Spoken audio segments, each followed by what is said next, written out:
Hi everybody, welcome to another Fish Keeping Jamaica. Welcome to my channel. Alright, so I'm going to clear up this issue. A lot of persons are of the belief that when your water is looking really clear and crystal, that it means that everything is okay. It means that the water parameters are safe.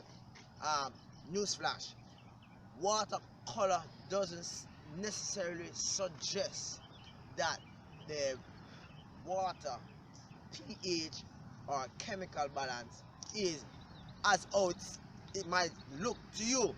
A lot of persons on YouTube have fish keeping channel, have aquariums that the water look really nice, awesome. However, when you check the pH level is off the chart. You have buffering mechanism that is within the aquarium that will help to maintain visuality within the aquarium. The best way to check to see whether or not your aquarium pH or chemical balance is there is to ensure that you have a test strip, right? Well, to tell the truth, I don't use it, right? But the best way to test is to ensure that you have a test strip or you have a meter that actually tests samples of the water periodically to ensure that your pH for your water, the chemical components of the water is proper. What I use, probably what you would say that it doesn't work, but to me it worked because I have been keeping fish for a very long time. I've been on YouTube for 3 years, but I've been keeping fish from I was about 13, 12, or probably even younger, right? And this strategy have actually worked for me. Not necessarily it will work for you, but it works for me.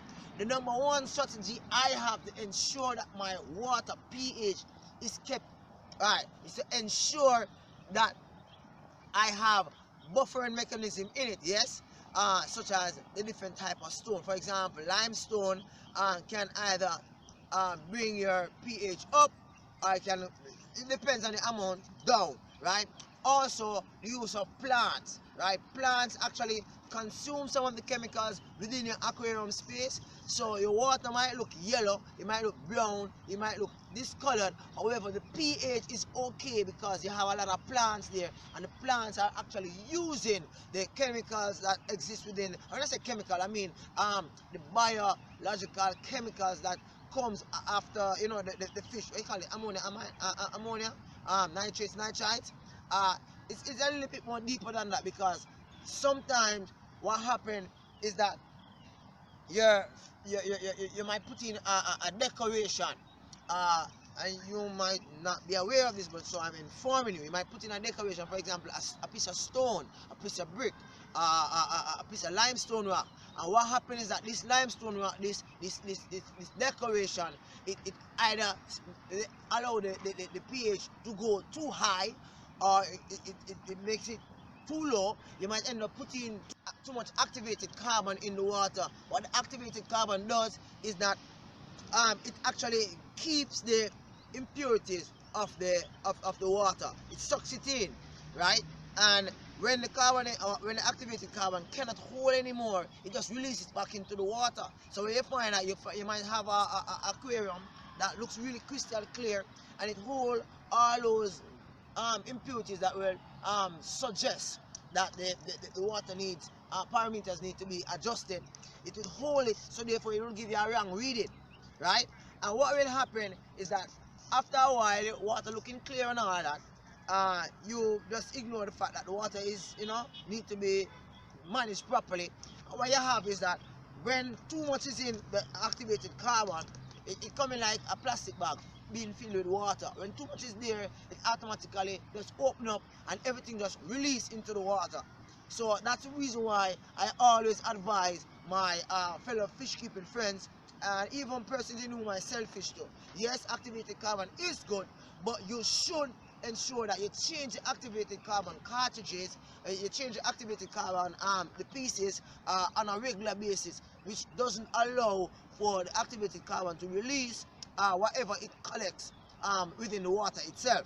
Alright, so I use plants, I use limestone I use plants, limestone, activated carbon, and I also use clay or should I say dirt, right? These are things that I have within my aquarium pond space that helps to keep my pH on my in my aquarium space to the level in which it needs to be, so that my fish feel comfortable. The thing about it is that the water can look yellow, but the water is good. The water can look clear, but the water is bad. The thing is, you should know what works for your fish. Please bear in mind that a fish, depends on the species, might have specific parameters for pH. So what you need to do, you need to do some research, and if you cannot facilitate any of the different mechanisms in which I just shared it, any of the mechanisms in which I just shared with you, get a testing strip. And they also have some machines where you actually just take a sample in a little tube, and the machine, use it match it automatically tells you the pH level of your water. While my strategies is not foolproof, it works, and it have been working for me, and I haven't had a fish that have actually died because of high spike or low or reduction in pH rapidly. Remember, water change is significant when it comes down to fish keeping and fish care, right? Water change, filtration, and regular maintenance of your aquarium tank or pond. If your plants are rotten or getting rotten or lose a leaf, remove it from the aquarium space. This may cause a little problem later on.